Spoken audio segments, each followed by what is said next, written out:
Naku, tuwang-tuwa sa alaga niya. Ayan, oh, Diyos ko po. Napaka-pet lover ng batang ari.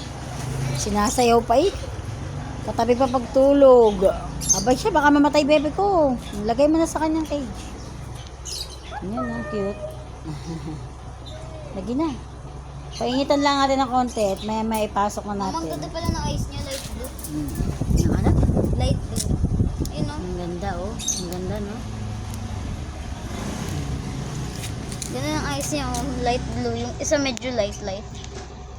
Mama, parang natatakot talaga ako sa camera. Tingnan mo naman mo. Pareho yata naman lalaki. Babae. Ang cute. Abay, may muta ka pa.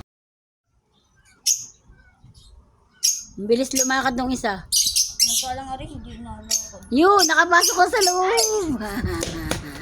Ate, may ito yata. Muta. Pari na, bagal na. Ito na, bulis. Hoy, di pagkain ng pa ako. Yun, malayo na. Layo muna. Tsa. Di pa rin gagalaw? Tsa. Yan, layo na agad. Ang bilis. Wait lang. Ay, wait lang.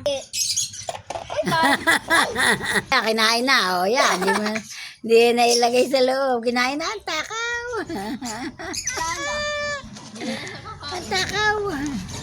Hoy, dinig kakain ka. Yan, inom yata isa. Hindi na.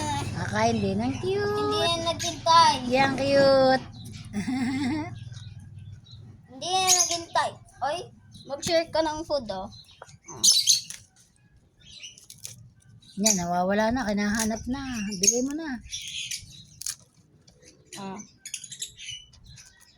Mas gusto yata nila ang repolyo kaysa sa feed. Ang mama na natikman ko yung repolyo ng hilaw. Ang pangit ng lasa.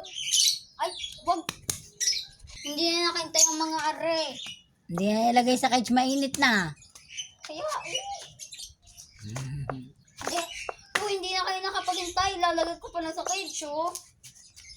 Ito ka, habol. Ayun, ang habol ang pakain. Ganito, oh.